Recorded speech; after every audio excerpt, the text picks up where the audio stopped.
Okay, my name is Kevin Callahan. I'm with the 8th Air Force Historical Society of Minnesota, and we're here today on October 29th, 2012, and I'm here with Al Carriveau to do an oral history interview about his time in service and background with Northwest Airlines. Al, could you tell me your full name? Albert Joseph Carriveau. How do you spell your name? Carriveau. Is that, what is that, French? French Canadian. My grandparents came down from Montreal into the United States in the late 1800s. Really? Wow. Well, could you tell me a little bit about your parents, just briefly? Yes, my dad was French, as my grandparents on that side, and he spoke the French language and English, and my mother was German. She spoke German and English, but as a result we never learned anything but English because they couldn't talk each other's language.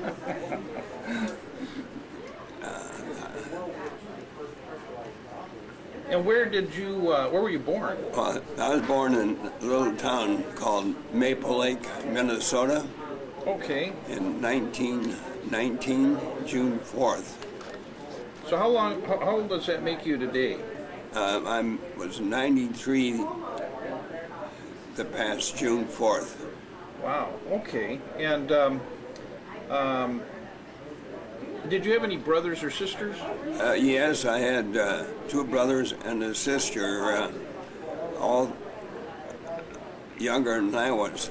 The two younger brothers have passed away, and my sister is still living, and she was a farm girl all her married life. So you have pretty good genes for longevity, I take it. Yes, I've had an uncle on my mother's side that lived to be 100, and on my dad's side, I had an aunt to live to be 100. And right now, I've got an uncle that turned 100 on October 27th of this year, and he's still living. He's just 7 years older than I am. Wow, that's impressive. Yeah, so the background, the genes are there, I guess, so thank goodness for that. So where did you grow up? I lived in Maple Lake for about 3 or 4 years, my early years, and then we moved into a little town called Sauk Rapids in the middle of the United States, or Minnesota, close to St. Cloud. My dad moved there in order to find carpenter work that he was doing at that time. And from that time on until I was 20, I lived in the Sauk Rapids area. I spent 4 years at the Sauk Rapids High School and spent 2 years at the St. Cloud Teachers College, as it was known at that time. Yeah, so you graduated 1937. 37, and then you went right on to Teachers College at St. Cloud. I did for 2 years. And what were you studying? Was there... and had intended to be a teacher, history teacher, and I was interested in coaching because I had an athletic background in high school.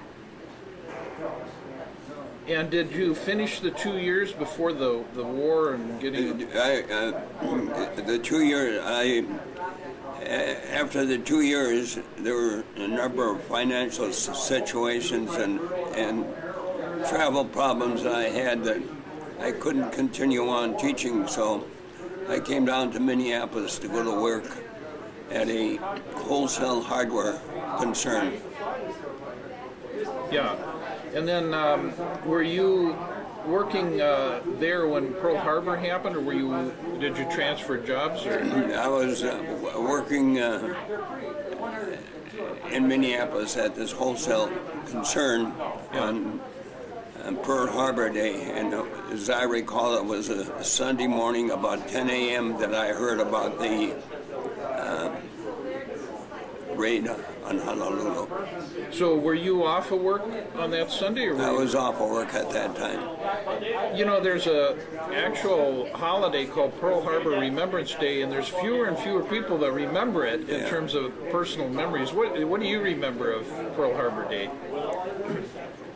Well, to me, of course, being the age I was, a big concern, and of course I was also concerned about military drafts, and at that time I was married and had one child, and I was concerned about leaving them, and being married and with one child, I was drafted rather late in life. I didn't go until 1944. I spent 2 years in service and discharged in 1946. Sure. Let me back up a little bit in time. So you grew up during the Depression? Yes, I can remember the Depression quite well. It was pretty drastic. In those days, there were no public institution to help the poor. It was a neighbor helping neighbor or family helping family, and that's how you got by. How hard was it for you to find work as a young person? Was there jobs available in Sauk Rapids? Yeah, yes, I always had part-time jobs when I was going to high school, and then afterwards too. And most of my summertime work was on relatives' farms. I'd go out farming. I actually worked for one of my uncles on his farm between my sophomore and junior year.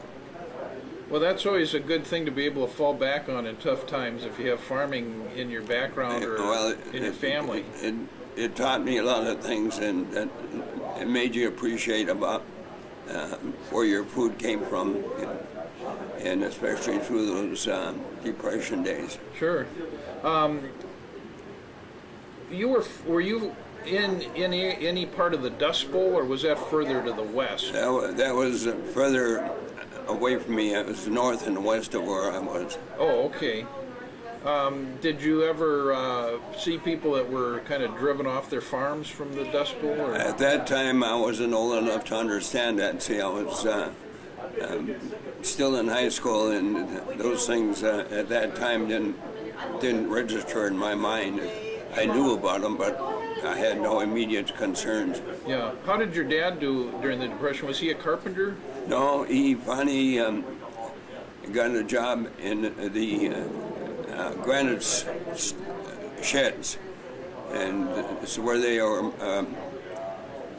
building gravestones and making gravestones and carving them out and lettering them and that type of thing. He worked there most of his working life. Sure. And what did you do with the Minneapolis Wholesale Hardware Company during that? It was a matter of stocking and shipping hardware items to a series of stores that the hardware firm owned or leased. Did you go from there to Northwest? Yes, I did. I spent about 2 years at that hardware firm, and I didn't appreciate the type of work I was doing, and I didn't see any future there. And I heard about Northwest Airlines, and of course that sounded quite exciting. And I went out there for an interview, and they hired me immediately. And of course, that was at the time that the war was starting up, and they were all looking for more help. Sure. So there was a manpower shortage probably starting. At that period, yes. Yeah. So when did you start with Northwest? What year? I started on September 17th, 1942. Wow, you remember the start date. I suppose you got remember to. that. That means a lot when it comes to senior or retiree perks. Yeah. And what was Northwest Airlines like back then? It had started earlier, much earlier, hadn't it? Yes, it was. It had been struggling along, and they were just getting rid of their smaller aircraft at that time, the Lockheed 10As, And actually, when I came to work, Northwest Airlines was flying 7 DC-3s in commercial service. Oh, okay. At the same time, they were working for the government and flying C-54 cargo airplanes, and we were hauling cargo up to Alaska and Aleutian Islands, and I think they even hauled some over to Russia. So during the war, Northwest did a lot of flying for the government. Yes, they did. That was a better part of their operation through that time. Did you ever meet like the head of the company or any of that during the early years? Or people that were running the company? I can't say that I did.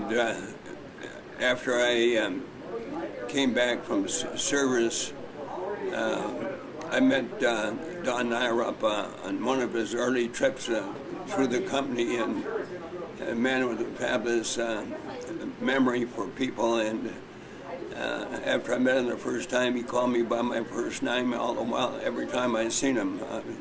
He was a man you could appreciate and had a lot of foresight, and he was extremely fair and dedicated to the work. And with a terrific memory, it sounds like. He did have a fantastic memory. Yeah. Well, what was your first job with Northwest? What were you doing? I was actually, I started in the stockroom. And in that stockroom, I was there just a comparatively short amount of time, and because of the rapid expansion, they made me stock clerk in charge shortly after I got there. Mm-hmm. And as a result, I was responsible for the stockroom containing all the supplies and parts and required for aircraft operations. But a part of that duty also covered my supervision of the flight kitchen supplies and equipment that were used in those days. And that was my start in the food service area as part of my job in this flight kitchen. Sure. Or in the stockroom. Well, you had a long career with the food services with Northwest, and I think we'll come back to that after we get into your time in service, because we'll do it in chronological order. So you were working with Northwest and you had started in 42, late 42. So your draft notice came in 44. 44, right? Yeah. What do you remember? What month or what time of the year that was? Yes, I was actually drafted into Sabres in April of 1944. Were you drafted into a particular service, or was it a general? Well, when we reported for the first day at Fort Snelling, they went through and asked each person what their background was. And when I told them I worked for the airlines, they immediately placed me into the Air Force. And I was rather fortunate in being in that area. It was something I was familiar with and something I appreciated doing. Sure. What do you remember the first day or the induction? Did they give you tests or anything? There were all the usual physicals and issuing of clothing, and you got like maybe 2 weeks before they actually shipped you out from Fort Snelling. So you had a couple of weeks before you went on active duty? Is that? Well, yeah, I was actually on active duty, but they didn't ship us until about 2 weeks after we were inducted. Where did you get shipped to? Was it for basic training? It was the basic training, and I went down to Fort Shepherd in northern Texas. And in my opinion, has to be one of the worst military bases in the country. Nothing but dust and dirt and blowing, and the food was terrible, and the basic training, as you know, is always pretty rough. Yeah. So did they have you training with marching and all the usual? Oh, yes. We ended up, after the 6-week basic training course, we had to make the usual 20-mile march with only a pint of water, and it caused a lot of problems with a lot of people because they drank it all the way right away and didn't have anything at the end, and they were suffering. Yeah. Well, some people got called away and missed that last hike, I understand, but it was hit or miss. They didn't all make the 20 miles. And this was marching across North Texas out in the dust? Yeah. Sounds like a lot of fun. At that point, I didn't care too much about being in the military, but that was the worst part of my enlistment. I enjoyed the rest of it. So this is your basic training with the Army Air Corps. I guess would they call it the Army Air Forces by 1944? No, yeah, it was Army Air Forces at that time, yeah. So once you completed your basic training, did they send you to another school? Or? From there, we went up to Denver, which was an ideal location for military training. The city was nice and clean, and the temperature was great, and it was a nice setting for us to go to school and learn what we had to learn. Yeah. What was the name of the base? Do you recall? It was actually on the Denver airport, commercial airport. I don't know that it had a military name at that time. Okay. And what kind of training were you, or what kind of schooling were they giving you? It was electronics. It was aircraft electronics that we learned there. And I forget how long we were there, several months, I guess, maybe even up to 3.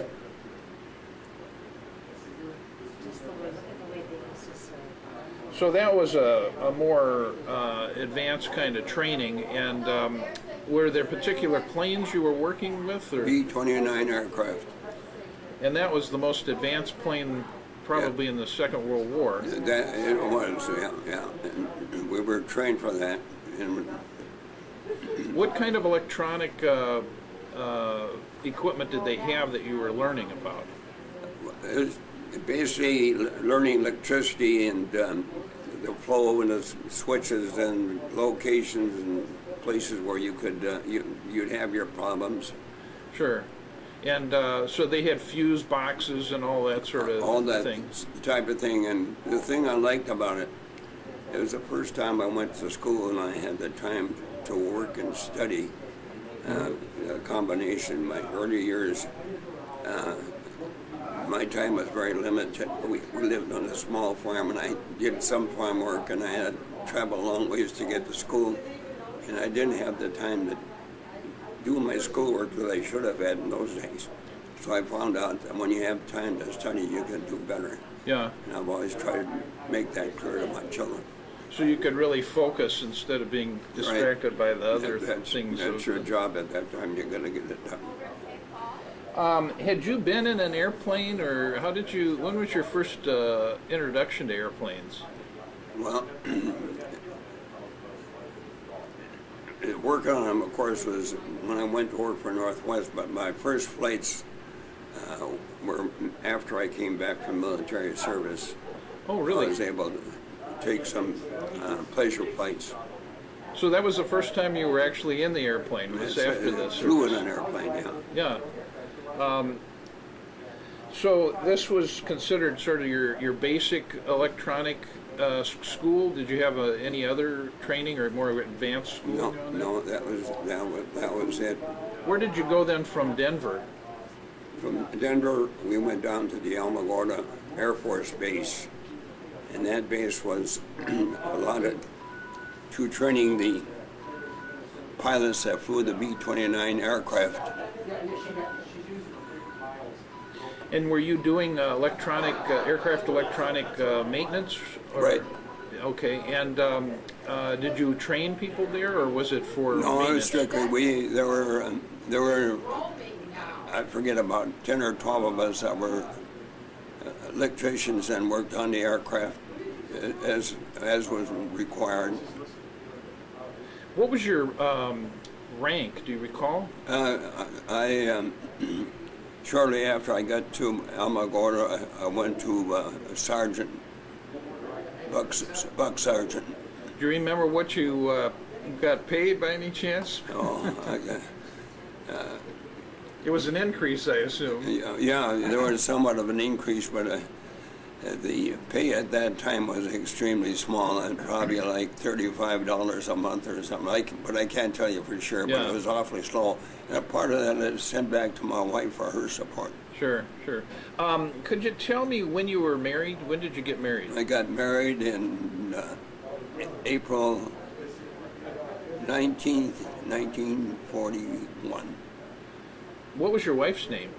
Marion. And you had one child at that time. Did you have more children, or? Yes, I eventually had 3 girls and 2 boys. Oh, okay. And where was Marion? Was she still in Sauk Rapids, or? No, during my military service, I had an aunt and an uncle who were married but had no children, and she moved in with them while I was away in service. They were both working, and she helped with the housework and cooking and stuff while they were working. What was the Air Force base at Alamagordo like when you were there? Pretty primitive at that time. We had wooden barracks, but they weren't very accommodating. In the cooler weather, we had wood-burning heaters to keep the place warm. And you always wanted to sleep next to a Southern boy because he always kept the fires going. That was a good tip to know. Well, were these like those tar paper shacks I've seen? No, they're not. I wouldn't say they were tar paper. But okay. They were fairly substantial, but they were not, a long ways from being modern. And the B-29s in 44 were being, the pilots were being trained there. So did they have a lot of B-29s, or was it just a lot of classroom work? No, they were actually, I can't tell you how many they had there, but they were flying them quite frequently. And it used to be when we were half hours, we used to sit out in the back and watch them landing airplanes. Once in a while you'd see a crack up. But they were the pilots that flew the bomb into Japan. Oh, was it the group that delivered the bomb? It was those pilots that trained there that flew it, but can't say that I knew them. Yeah. That was all top secret, I suppose, in terms of what was going on with the atomic bomb. So this was this part of the advanced training for the pilots, or were they like? I would say it had to be the advanced training. Yeah. Do you still keep in touch with anybody that you knew back then? Do you have reunions or anything of the? I did have reunions with a couple of my friends. I think the last one probably was in about 1996. But I think everybody I knew at that time are gone or passed away. Sure. So what kind of work or what kind of duties did you have as the aircraft electrician? We'd have to be, we had our regular hours, usually daytime hours, and sometimes we had to work a swing shift. And did you solve problems when they landed the plane and said, "Oh, we had this kind of problem with the airplane," or was it? Yes, if there was an electrical problem, we were involved, and somebody would have to get on board and check it out. Yeah. And there were crashes or training accidents? Actually, I've seen maybe 2 of them land and crash while I was in training there. Yeah. Did the people get out, or did they catch on fire, or what happened? Well, the aircraft were destroyed, and I can't tell you what happened to the people because they didn't tell us at that time. So it was a catastrophic failure, or a catastrophic accident. Well, we did lose a lot of people in training accidents with the training of the Army Air Forces. Did you get to meet any of the people that were learning to be pilots, or were they kept in a different area? They were in a different area. Yeah. We strictly talked to ground service people. Yeah. And how long were you at Alamagordo?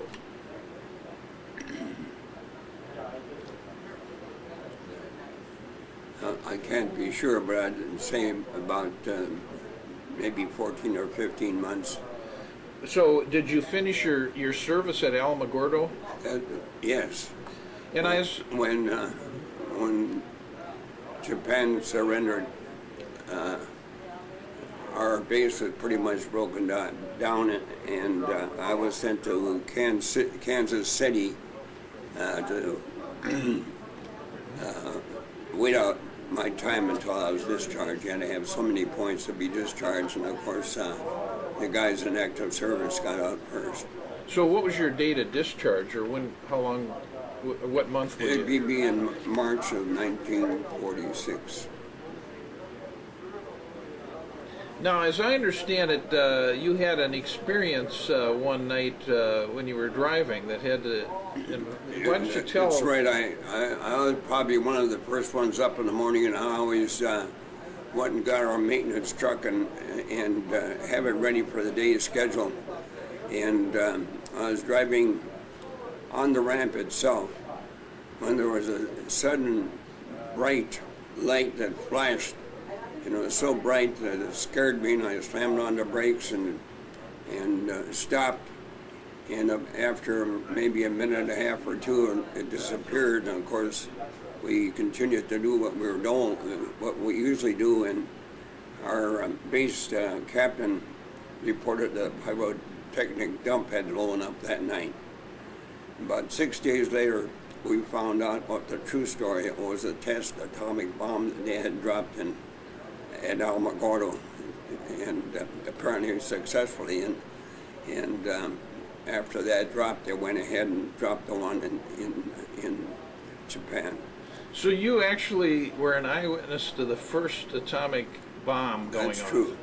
And you said it was bright for like a minute and a half? Yeah, about a minute and a half, maybe 2 minutes, something like that. Could you see anything, or was it dark? Well, it was time of day. It was already starting to turn light, so it wasn't real dark. So it was an early morning day. And could you see any of the mushroom cloud, or was that No. over the horizon? I didn't even know what direction it would have been, so if Yeah. I was looking one way, it may have been off in another, so I did not see any mushroom clouds or anything. No.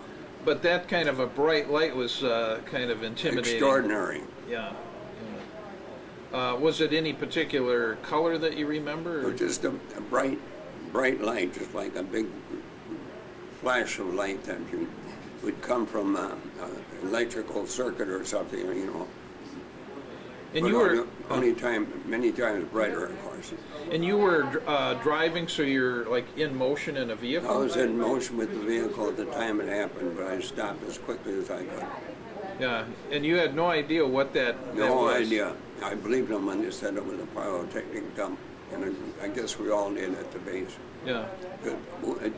Basically, it was not known that there was an atomic bomb factory within miles of us. That was not generally known at the airport at all.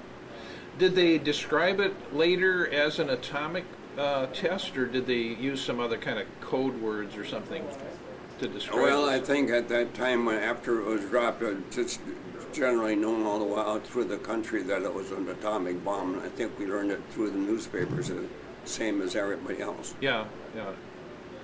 I'm going to pause for technical reasons for a moment, and we'll come back in just a second. Okay, I've got something you may want to add. But, Oh, yeah. What? I was in the reserves military. Hang on, let me just turn this back on. Go ahead. You were in the reserves? I was in the ground service military reserves while I was going to school in St. Cloud. Yeah. And I spent about 12 or 14 months there. But when I moved to Minneapolis, I dropped out because it wasn't feasible for me to get back there for training. And my feeling for the military was pretty great, so actually after I was retired, I joined the Reserve Air Force Base here at Minneapolis. I spent 2 years with that base too. Really? And I served in there until the Vietnam War came up, and they went through their ranks, and people like myself that had a family and 3 kids were released from service. So I had about 2 years prior to my real military service, and about 2 years in the Air Force after my military service. And what period was that? In the 60s or 50s or? Well, the ground services were in 1939 and 40, and the Air Force service would have been in 1947, 48.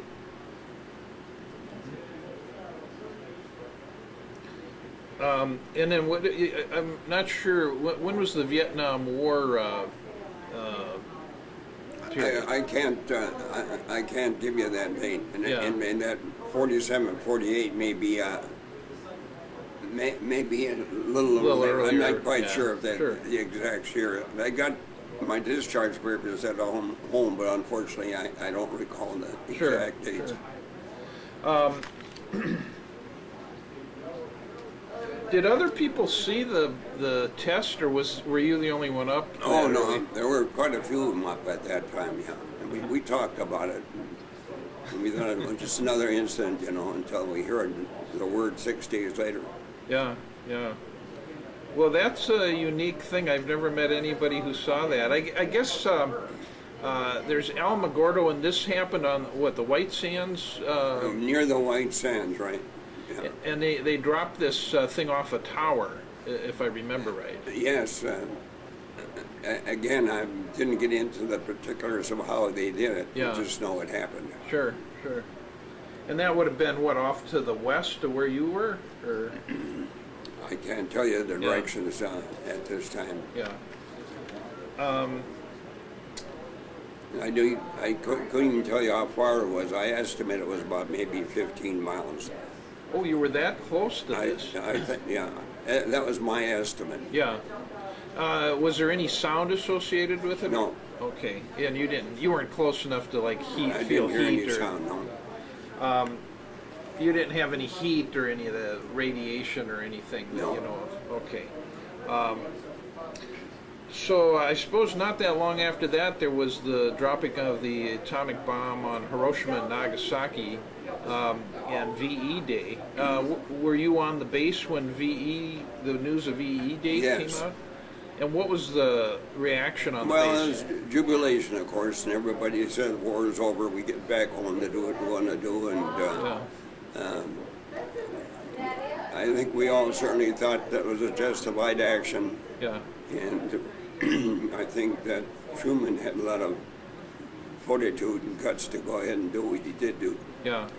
I said VE Day. I meant to say VJ Day. Yeah, I probably wouldn't be sitting here talking to you if he hadn't dropped that bomb, because my father was in training for B-29 flight engineering, Oh my! and he was in the pipeline to go over there. So, yeah, I feel the same way about the dropping of the bomb. It just he's always said it shortened the war. Everybody thought the war was going to be longer than it If was. they would have had to invade Japan, it would have been disastrous. They'd have fought with pitchforks and everything. Yeah. It'd have been difficult. Well, sometimes it's hard for people in later generations to understand that, because they maybe haven't studied the period and what the Japanese culture was Yeah. like. But it would have been a real bloody mess to have invaded that country. I'm sure our fatalities would have been double from what they were in Europe if we'd have went into Japan. Yeah. Well, the experience on Okinawa sort of supported that. I think we lost 50,000 people just on that one Yeah. island. Yeah. So March of '46, you were finally released. Did they do this based on points? And you had you were Well, married with a child. Yeah, but the military people many of them were in much sooner than I was, and they had active service. So their points are way ahead of what I had. So it took from the dropping of a bomb until the March the next spring, and I was discharged at Fort Wisconsin. Unfortunately, I can't remember the name of it though. Yeah. Now, one thing I was really interested in is you said you were with the 8th Air Force. Is that right? Yes. And so this is news to me. The 8th Air Force was training people and doing the aircraft mechanic and aircraft electrician work on B-29s that were heading off to the Pacific. Right. And was the maintenance people, were they all 8th Air Force in Alamagordo, or was it different Air Forces? As far as I know, they were all the same, but I'm not qualified to say Yeah. any exactly where they are. That is not privileged to me to know that type of information. Do you remember I guess it would be the unit or the designation of what wing or whatever? I don't know how the designations worked in the States for the 8th Air Force. Were you attached to a particular wing, or how did they do that? I don't recall it, but I think that probably would be a part of my discharge papers. And unfortunately, I didn't bring those. Yeah, sure. Well, that's yeah. I didn't request that you bring it. I appreciate that. Were there memorable people that you worked with there, or were the people that rotated in so quickly that you didn't really get to know the other? Well, in the military, you become fast friends with your immediate workers very quickly. You don't have much choice. You're very close together. You do the same things. You eat the same place to sleep in. So I had a good number of people that I considered very, very good friends while I was in service at Alamagordo. Yeah. Did you have any problems or accidents or any of those kinds of things doing the type of work you were doing, or was it basically electrician, aircraft? Basically, just regular work and no real serious problems. What was your impression of the B-29? Well, of course, we thought it was a powerful and big aircraft, which it was at the time. There's no question. It was the advanced fighter or bomber aircraft, and I believe that the prototype of the B-29 served as the model for the stratocruisers that the airlines eventually started flying. Sure. Someone was telling me that they were having some initial problems with the engines, that sometimes those engines would have problems, and were there any B-29s? Yeah, were there any particular problems that you were aware of? I'm sure there were problems, but again, when it come to engine work, I wasn't into the engine work part of it. Yeah. I do know that on the stratocruise, when the airlines were flying them, they were expensive, so expensive to repair that they couldn't keep them in service. Yeah. They had, each one had like 18 cylinders and there's 4 engines, and an airplane come in, you'd have to change maybe 20, 30 cylinders every time they did some repair work for the airlines. Did you take any photographs, or did they allow people to take photographs at that time? I have a few photographs of some of the area at Alamagordo and a couple of my friends. I don't have any of aircraft pictures. Did you keep any of the letters that you wrote home, or do you have anything like that? I didn't save any of them. Yeah. And I didn't save the ones my wife wrote to me either at that time. It didn't seem important, but I wished I would have. Were there any other documents, like written orders or something that you would have saved from that period, or No, diaries? I or don't something? have any of that. Sure. So what was life like on the base at Alamagordo? It was very pleasant. Weather was really great, and they had movies that you could go to. I think it cost like 10 cents to go to a movie, and they had service bases where you could purchase whatever you need. And evenings, if you were so inclined, you could go and sit and drink a beer. That was like 10 cents a can, so that was always socially enjoyable. Sure. While you're there, you didn't have anything else to do. So. Did they ever let you off the base? Oh yeah, we were off the base on our days off. In fact, there was a resort area about 50 miles away that we were permitted to go to and spend our weekend there if we wanted to, and I did that several times. Did they have any USO shows? You always see that in the movies, but I imagine in the States they might not. But did you have anything of that nature, where the USO would be involved with people in that area? There was a USO at Alamagordo, but it was not very large, and it didn't attract any famous people that I'm aware of. Okay. But occasionally they'd have a band come to the base and play for us in evenings, and that would be part of our entertainment. Oh, like a jazz band or something? Yeah, Oh. right. The music that was current at the time. When VJ Day happened, did they just slow down or stop the training and the flights, or what effect did that have on the base? Well, it certainly slowed things up, but again, here I was not in the administrative part of it, so it's hard for me to tell you. But after that bomb was dropped, the services were cut back considerably, and we just were doing menial jobs that were not necessarily connected with the aircraft for the first couple of months after the bomb was dropped. Well, I read somewhere that on one of the Texas bases, the news came out and they just stopped completely all the airplanes because they didn't want to have any accidents. It's, everybody that may wanted be to go true, home. but again, that would not be part of my my primary view. I wasn't at that level. Sure. So during the period of time while you're basically waiting to get out, what kinds of things were you doing? It was difficult to find jobs. They had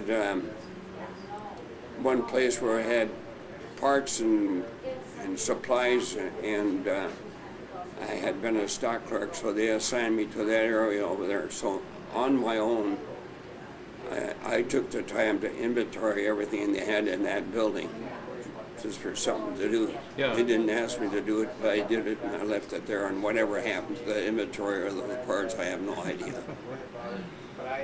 So can you tell me a little bit about how you traveled back then? Was it on a regular passenger train, or did they have you on troop trains, or how did you get around? There were regular passenger airplanes, trains, and they're always extremely crowded. You could barely get on. Probably 25% of the people had to stand in aisles, and it just wasn't room on them. Yeah. And I made one round trip back to Minnesota at Christmas time, and of course my trip out to get into service and the trip back was always on a train, and they were always extremely crowded. Yeah, everybody was trying to move around, and Yeah. that was the main method, I suppose, at that time. Okay, so you got out in March of '46, and then I assume you headed home. I came home, yeah.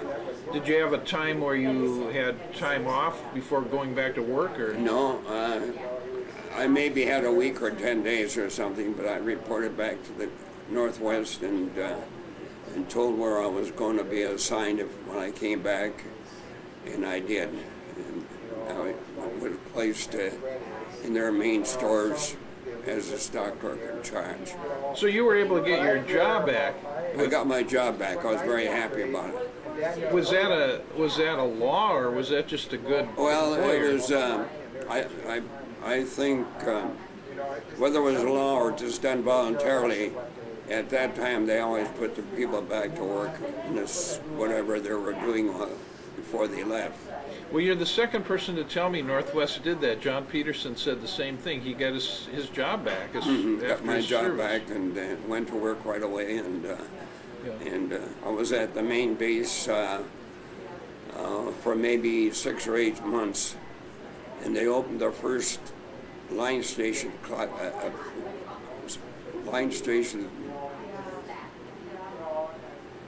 stock clerk and job position, and I did that and got into Minneapolis. And I was actually the first stock clerk that worked line stations. Could you tell me, because don't have a background in the airline business myself, the main base, would that be in Minneapolis, St. Paul? It was in the St. Paul airport. Okay, at home, That's like right, yeah, home and field? That was the overhaul base was over there until we built maintenance facilities over here in 1959. And the line station, where is that located? That was always in what was the old Minneapolis terminal. The terminal was on 34th Avenue, 62nd and 34th Avenue. So could you describe for me the sequence of what you did as you were working your way up to running the food service? Well, actually, being at the line station and being in charge of the stockroom, as part of my responsibility, I supervised the supplies and equipment used by the flight kitchen at that time. In those days, we didn't really have a flight kitchen. We would take our supplies off to a little restaurant right across the street on 34th Avenue, and then make up the sandwiches and fill coffee jugs, and we'd take them over and put them on the airplane. Was this a private restaurant? Private restaurant. Oh, okay. And That restaurant disappeared shortly after 1946, and they got their own kitchen in the Minneapolis area then. so things were expanding. They were expanding fast. And as I understand it, sort of the appeal of travel, because it was considered a little more glamorous and expensive back then, was that you got a good meal when you got on an airplane, because it was a big deal to go on an airplane. It was always a pleasure to get on, and anybody going on vacation at that time, that's when their vacation started, which is not true today. Now you suffer through the Your trip. vacation starts when you get where you're going. Well, I can remember, people when I was younger dressed up to go to the airport. Always dressed up, and as a matter of fact, Northwest employees, when traveling alone or with a family, you had to have a suit, a tie on, or they wouldn't let you on. Yeah. Well, I can remember, when I was younger, that was the way people. It was a big deal. Yeah. So the part of the appeal was the attraction was that you were treated well, and that sort of attracted the customers to the particular airlines, and there was a lot of competition. So one of the perks was that you were fed pretty well. Yes, the food service was always very good. We had a food service manager in my time there who was self-educated, but he is probably one of the better managers in the airline industry. And we always primed for the best meal we could put on board. And when we first started going to Florida, we opened up the cities in Florida. We created what we call the food geometry. And that was a pineapple stuck in with shrimp and sausages and all kinds of good things. And we'd put one big food geometry on for every 5 or 6 passengers, and then we keep on moving it from seat to seat in the first class section. Mm-hmm. And that used to be quite an attraction for everybody. So things improved from the restaurant across the street making the sandwiches to the flight kitchen was built, and what other changes occurred? Well, to begin with, the first hot meals when we made were put in crockery dishes, and we had a metal container. In fact, I got some sitting right over here. You drop 7 of those crockery dishes in there, but you heat the container first, it's vacuum, and then you heat the jar and the hot food. You just drop the hot food in there, and it was in a sealed container until you got on the airplane. And you could then, the cabin attendant could then take that unit out and bring that hot meal out and serve it to a passenger. In those days, we used to give them a pillow and set the food on the pillow for them to eat. Really? Huh. Yeah. Well, there weren't the fold-out tables yet. In those days. Yeah. First, Yeah. Well, you saw the transitions between propeller aircraft yes, to the jets. I did. The aircraft, and one of the things that I remember, you always get some item that you remember forever, and the first one that flew over the airport was a military type. And of course, we all rushed out to see it. And Joe Schuster, who was in charge of the propeller shop, was out there watching it, and I can remember him saying, "No props, no props." So that was the first jet you saw? The first jet I saw was a military fighter plane going across the Minneapolis airport. And you said your first airplane ride was actually after you'd been an aircraft electrician. That's true. That's right. I didn't ride it. I didn't ride in any of the DC-3s. The first airplane I rode in was a DC-4. And where were you going? Was that part of I your went out work? to Portland, Oregon, and came back. My wife had a sister and husband out there that we went out to visit.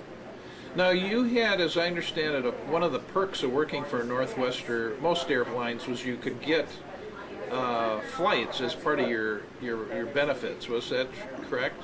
That's correct. And I never have kept track of the ones that I made while I was working. But every new station that was ever opened after I became in food service, I always opened those stations. That included Florida stations, the California stations, and when we first went to Europe, I went over there and set them up in the Scandinavian countries and England, and at that time I was close to my retirement, and I really appreciated the chance to go over.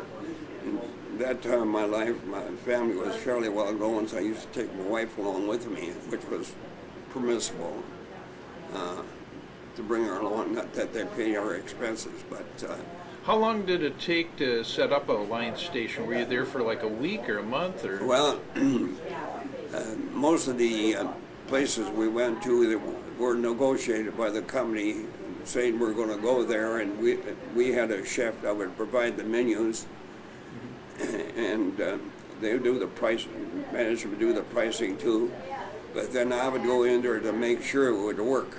In other words, I would make sure the meal tray was right and the carriers there were right. And so that was my experience. Along with that, as the aircraft got bigger and bigger, it was my responsibility in food service to request the amount of space we'd need for a meal and a half on every airplane. And I lay out the request, and we had a gentleman by the name of Felix Perry who was doing the engineering, and we coincided together to make sure we had the proper space and what we required to make that meal and a half. And he lay out the specifications, and we in turn would sometimes visit the factories to make sure that they're following his specifications, and I could see what we're getting was what we needed. so the rule was you needed, in terms of the numbers of meals on a flight, you needed the number of passengers plus half again as much? Or? Yeah, what we had is enough space for full meal service and a snack, which would be half the size of a meal tray. Oh, I see. Now, the flight attendants, when they go to the galley, do they heat things up, or was that all done? They basically... Well, the meals are in the ovens, and they're usually heated when they leave the kitchen. And then as soon as they go into the airplane, they're connected electrically to be sure the food would stay warm. Yeah. What was your title? What was your job title? What did they call you at the end? Manager in-flight food service. Mm-hmm. And Northwest was a pretty big operation, I imagine, at the time you got... Well, we thought, of course, we weren't the biggest. When I first started there, we were like the 7th biggest airline. But we eventually became the 4th biggest because some of the other airlines dropped out, like Eastern and Western both dropped out. TWA dropped out. And so we stayed with it. And actually, Northwest Airlines was the oldest airlines in operation after Western left. Yeah. And there was some consolidations with other airlines over the years, I suppose. Well, all the airlines consolidated, and there's many of them. And we had, I think, 7 or 8 smaller airlines that eventually moved into North Central Republic and the Northwest Airlines. And here at the History Center, we do have a record of those mergers and also some of the items used in their service. And believe you told me this, but what was the year of your retirement when you finished? I left in June of 1981. I forgot to ask this, but one of the things people have told me over the years is that one of the best ideas they ever came up with was that GI Bill, and that was because you had a chance to get a house, and if you wanted to get education, and so people that came back in mass, I think there were 16 million people in service, that it really helped in terms of after the war. Did you use any of the benefits, like for the house, or? I never did.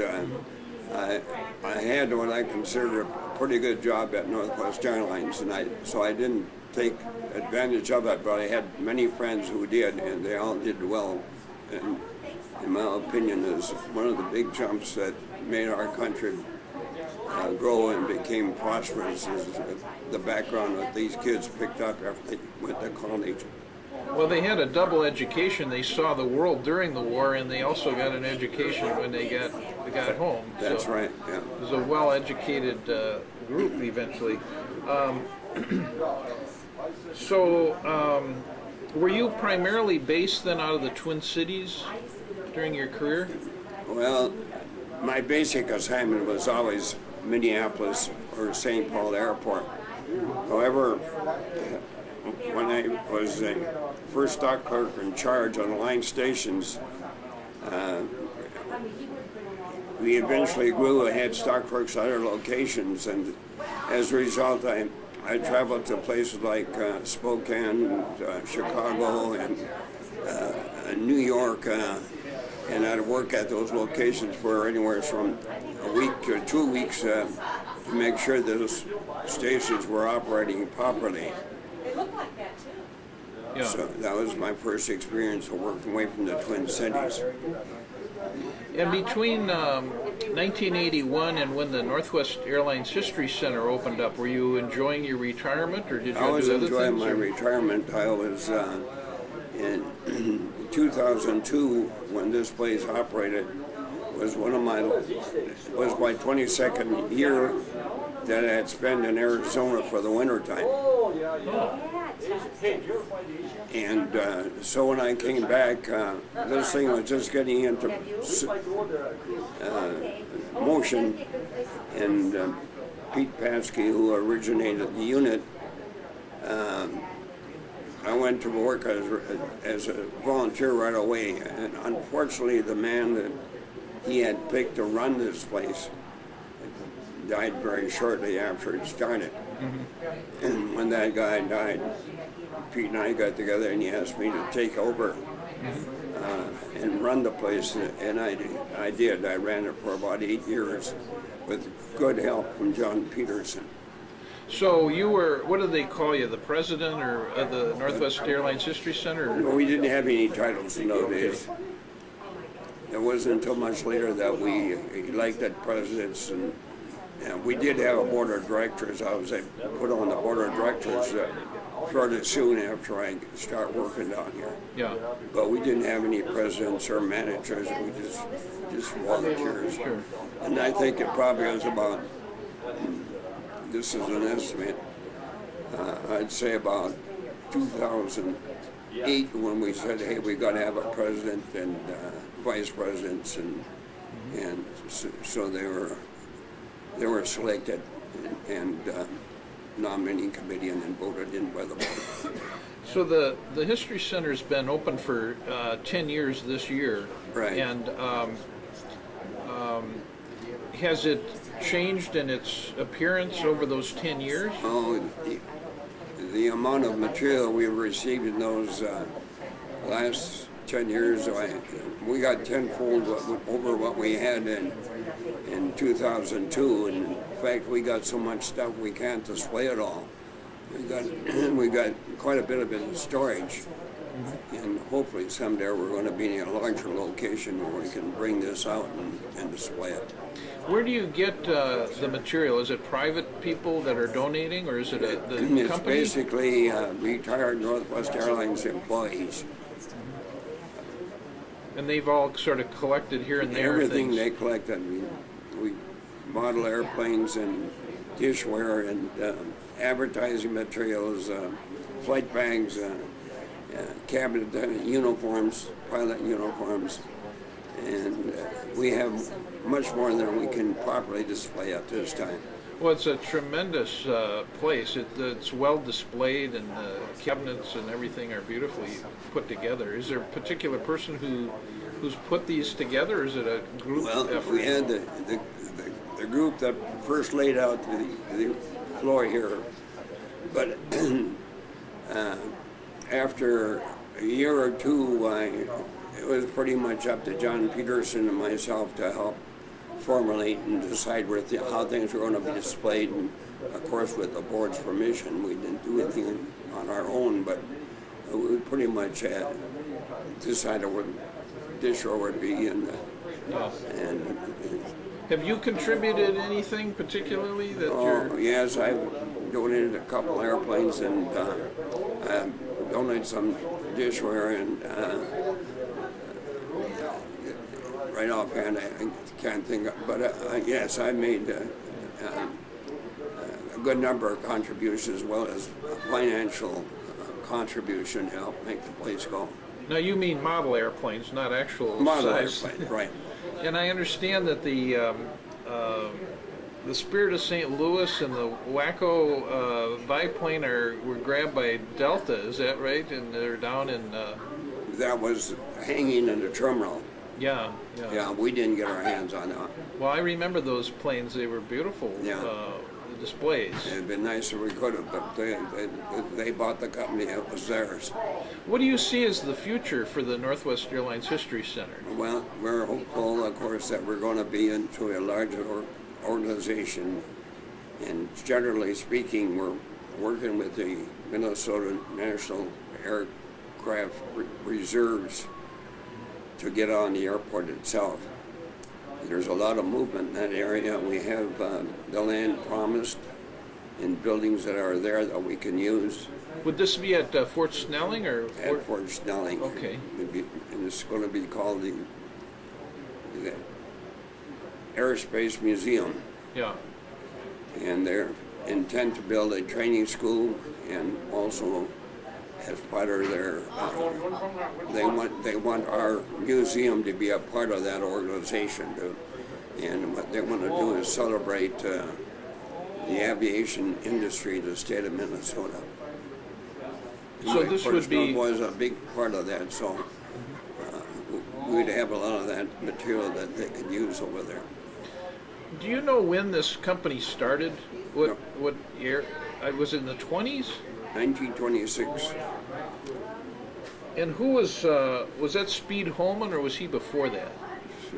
Speed Holman was one of our early pilots. Okay, he wasn't the CEO or the president. No, he was probably in charge of the pilot group, but he had a very brief but exciting life. He died in an aircraft crash, of course. Well, people know him, of course, from Holman Field, the name, and people remember his reputation. I don't know what the Speed was. Was that for racing airplanes or? Racing airplanes is what he was doing, and stunt flying. They did an awful lot of stunt flying in those days.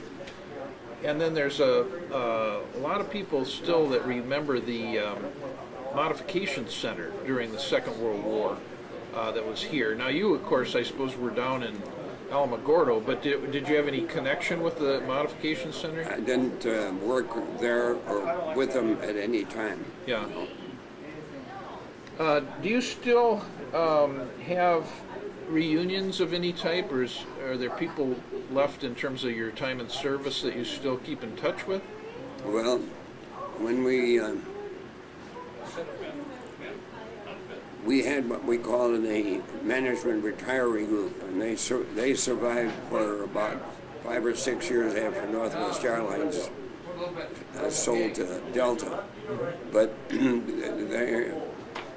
Their units didn't have any activity other than a social dinner once in a while, so that group finally broke up.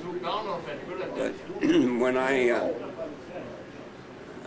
was a stockbroker in charge, I was one of the early IAM members that helped include the stockbrokers into the IAM grouping.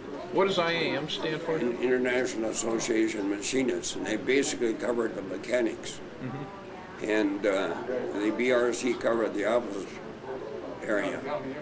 But after they were operating over about 2 years or so, the stockbrokers weren't covered, nor were the equipment service people on either contract. And of course, there was a big battle to figure out which one of them were going to take over as our 2 units. So, in the year, now it have to be close, but about 1948, they had a big hearing down in Washington, D.C., the IAM and BRC and all the big lawyers and the SIP and the country lawyers, they all got together to decide who would be able to take us over. And during that hearing, they had a stockbroker to go down there and the equipment service to go down there to testify as to their duties. I was selected to be that person to go down to that meeting. I spent about a week with those meetings, and as you may know, we were successful. The stockbrokers and the equipment servicemen went into the IAM. Oh, interesting.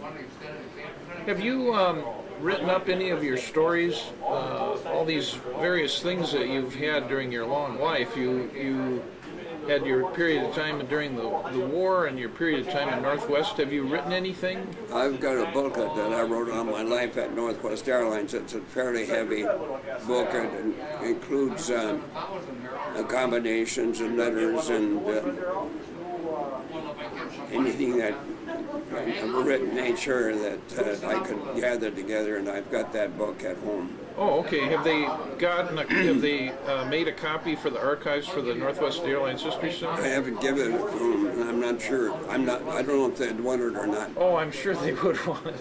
In fact, I would think the Minnesota Historical Society would want that copy. I should bring it down and let one or two of the guys read it, I guess, and see what might happen. Yeah. Now, you've been back to the air base at Alamagordo in later years? Yes, I was about 1998. Two of my friends that I was in service with lived in the area close. They were a couple hundred miles away, but we all decided to go down to Alamagordo, and we spent a couple days down there together. And as part of that trip, we went out to the air base, and I went in to talk to him, and could we get on, and I told them who we were and why, and they said, you got insurance on your car? And I said, yes, and they said, okay, you can't. So we drove on it, but it was so different that we couldn't even locate where we were. It was completely, the buildings were modern and the whole works was really quite different. What is it now, like a jet fighter bomber? I frankly don't know what they're doing anymore. I lost track of it since, but I presume it's some type of Air Force base. Yeah. And so it's not one of the air bases that sort of went away. It's one of the air bases that was turned into the modern U.S. Air Force. Yeah. Have you been back to Washington, D.C. on any of those honor flights where they give free flights? I understand they're going, and I've talked to several people that have gone, and at the urging of some of my friends, I filed an application to go about 6 or 8 months ago, and they said, well, it'll take some time that we may get you on, but until it happens. Well, that's terrific, yeah. Well, surprisingly, I think it's something like over 30% of the people that are scheduled don't make it because of health or whatever, so you may get called the next time they have one. There aren't that many flights. Of course, they run those flights from all over the country, so they can only take so many. Are you saying we maybe have only 1 or 2 flights a year out of Minnesota? Yeah. Are you signed up on the Twin Cities honor flight? Yeah. Yeah, they're still very active. I've heard as recently as was it last Thursday or the week before? I think his name's Kaiser or something, who organized that for Minnesota, and they're. I wrote to them and gave them my application. They responded and told me I'd have to stand by. They couldn't guarantee any time or anything like that. Well, don't give up hope. I think they're going to get to you. Well, I told them, I said, I don't know if I should go. I'm 93 years old. And they said, oh, forget about it. We had two guys who were 99 years old that went on our last time. Is that right? So I guess they take pretty good care of you. Well, everybody that's gone on one said it was a lot of fun. It's fantastic, and they work up as a storybook for each person that goes, and your story goes into that book, and they give you a copy of it after you get back. Oh. And I've seen one that's quite a memorial type thing. It's really something to have and you want to save. Oh, I didn't know they even did that. Oh yeah, they get your picture and your full military record and the whole works. Well, I think I've asked the questions I can think of. Was there any other topics that maybe I didn't ask you that I should have, or things you'd like to add? Well, I can only say I enjoyed working at Northwest Airlines. I couldn't wait to go to work on Monday morning. I went home on Friday night. I made many trips during my working life. I never kept a record of them. However, since I retired, I have taken big advantage of it. In the 30 years I've been retired, I've made like 110 flights. Is that right? Wow. Yeah. And basically, I was back and forth to Arizona, and I spent my 22 years down there. I went to Australia once after I retired. Actually, I went to New Zealand while I was working too. And I've made the trip to Jerusalem once, Israel, and been to Europe many times. Been to the Philippine Islands, Taiwan, Tokyo, Hong Kong, South Korea, and Hawaiian Islands many times. Midway Islands once. The Midway? Midway. Mm-hmm. And then... Now Midway, you mean like the Battle of Midway out in the Pacific? Yep. Okay. Actually, I'd have to quantify and say I was there for an aircraft stop, and I was on the ground about an hour when I was there. Yeah. And I went to all of the United States except Maine and West Virginia. So I've been to all the states. Some of them have been to Mexico many times, been to Canada quite a few times on service and vacations. I worked in Alaska for 6 weeks one time. One time I worked in Tokyo for 6 weeks. So I did travel a lot, and I'm very happy with my experience. I just couldn't have had a better life. It didn't give me it gave me a good living. I didn't get real rich, but I certainly enjoyed my life. And my family were all raised. Well, they're all had their job. 3 of them are now retired. 2 more to go. Well, so one of the major benefits is you've been able to travel all over the world. I did. I really did travel. Yeah. And they would let you travel after your retirement as part of the benefits. Well, I traveled quite a bit. Yeah. Where in Arizona did you during your retirement? Where did you go in the winter? I lived in a little town called, now all of a sudden my mind's going blank. Is it near Tucson or Phoenix or? It was near Phoenix, west of Phoenix, and it was Apache Junction. Oh, okay. It was real close to the Apache Mountains there, where there's quite a history there with that mountain, about the wars between the civilians and the Indians. And what I liked about it, it's really country orientated, and there's always something to go and see. I really enjoyed living there, and went to Mexico from there probably 10, 15 times, and they had some spots in Mexico that we really enjoyed. We'd go down quite often. So you had a second home there in the winter? I had a home. Second year, or the first year as it ended there, I bought a home, a mobile home the first year. And when that year closed, I had a friend that told me about a home that was available. And it was really quite reasonable at the time. So I purchased that home and lived there for 22 years. And I sold it. I doubled the money that I paid for it. So it was really a big paying thing for me. Yeah. Well, those days have probably reversed recently. Yeah, they're reversed now. You timed that very well. I'm glad I don't have to buy or sell houses today. Well, what are you doing to keep busy now? I know you come down Mondays for the Northwest Airlines History Center. Do you have other hobbies or things you do? I live in a senior residence location, and they're quite busy with activities every week during the week. Keep us busy, but also quite close to the Bloomington Senior Center, and I get over there frequently to play cards or play pool. Yeah. And other than that, I come down here, and of course I do have 4 children that live in the area, and so I usually see them. This week, for instance, I spent a day with my daughter up in Shoreview. On Wednesday, one of my sons is having a birthday party, and I'll see with him. And so I've got one daughter that lives in Florida, and I go down to see her once or twice a year. And one daughter that lives in Portland, Oregon, I probably go out and see her once a year.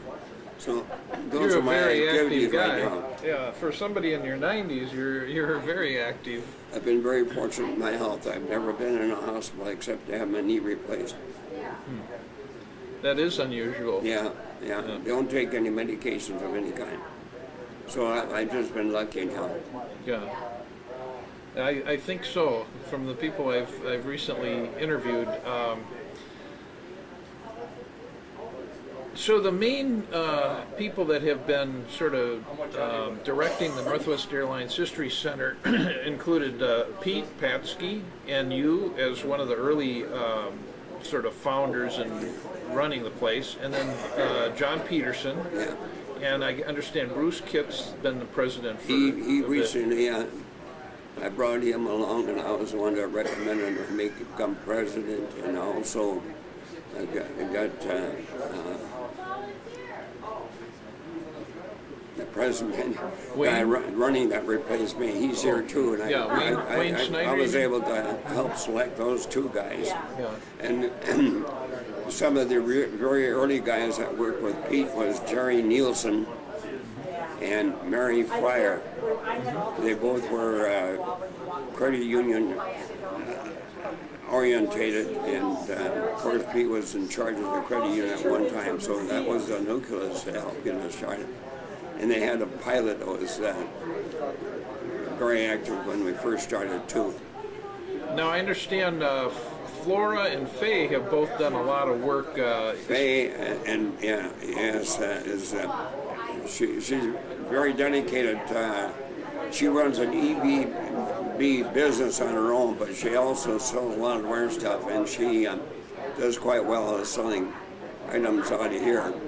She's sold them not only in the United States, but Australia and England, and been very fortunate to have her here. Yeah. And we've got an active pilot, an active cabinet attendant. He's very active too, and he is the ones that set up and provided us our on-sale uniforms that we have here. And he also sells on while he's flying. He carries books to read and whatever. And so he turns in quite a bit of money each month doing items that he has sold.